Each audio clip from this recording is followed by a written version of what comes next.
Agent d'achat, partie 2. Toujours dans l'importance d'avoir un agent d'achat, qu'est-ce que c'est? Si tu n'as pas suivi la première vidéo, je te prie d'aller la regarder. Donc l'agent d'achat, c'est ton assistant en Chine. Il te permet d'économiser beaucoup d'argent et beaucoup de facilité. D'accord? Il t'apporte beaucoup de facilité, de sécurité et c'est parce que c'est toi qui es là-bas. Disons-le, c'est ton accompagnement. Ça permet d'économiser de l'argent. Donc, ce que tu fais. Bon, et autre avantage de l'agent d'achat.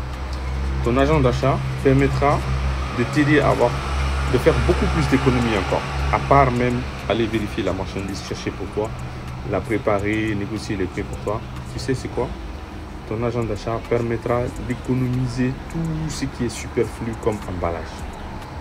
Il te permettra aussi de faire le groupage. Donc il va attendre que tu aies fini d'acheter toutes tes marchandises. Il va lever tout ce qui est superflu, qui n'a pas d'importance, et il va réduire le poids pour toi. Ça va te permettre de faire gagner beaucoup plus d'argent. Lui, il ne va pas prendre les kilos là, parce que s'il enlève tout ce qui est carton, mouche d'emballage, tu vois, tout ce qui est superflu là, il va pouvoir te faire gagner de l'argent sur le kilo. Et deuxièmement, si il prépare ta marchandise, il peut réduire tous les cartons. Supposons que tu as des cartons de parfum, tu as des cartons de là où se trouvent tes articles. Il peut plier tous les cartons. Si vous avez besoin des cartons pour pouvoir vendre vos produits, il peut, au lieu de les laisser dans l'emballage, il peut les plier. Il met les produits en place, il les scotche, il les emballe très bien. Arrivé sur place, vous n'avez qu'à ouvrir, remettre dans les cartons. Au lieu que le carton soit ouvert, il va plier le carton. Et ça, c'est une économie non négligeable. Voilà, une fois que la marchandise elle est préparée, vous faites beaucoup d'économies. Ça vous évite pas mal de tracasseries et franchement, vous gagnez beaucoup d'argent. Ouais.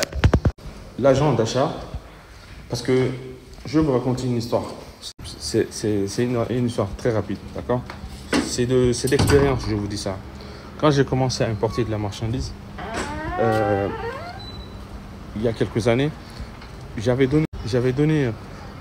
acheté des diffuseurs, d'accord? Et j'avais acheté des petits cartons de savon, en fait, de savon pour les toilettes, les sticks, d'accord? C'est à coller comme ça dans le pot. Ils étaient dans leur carton. J'ai déjà raconté cette histoire, mais je vous la raconte par rapport à ça.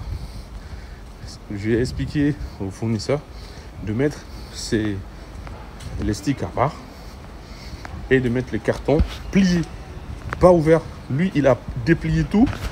C'est-à-dire qu'il a déplié tout, il a déposé les cartons à part et les sticks à part. Il m'a fait perdre tellement d'argent où je pouvais faire un bon chiffre d'affaires. Il m'a fait perdre beaucoup d'argent. Et donc, ce fournisseur-là, il n'a pas bien compris mon truc. Il a pris les cartons, il a mis à part. Au lieu de plier les cartons, c'est-à-dire que je vais avoir un lot plié, lui, il a ouvert, il a préparé comme si le produit il était déjà dedans. Il m'a fait perdre beaucoup d'argent. Parce que j'ai pas assez d'expérience. Je vais vous montrer le produit. Donc, l'importance d'avoir un service d'achat ou bien avoir un agent est très essentiel.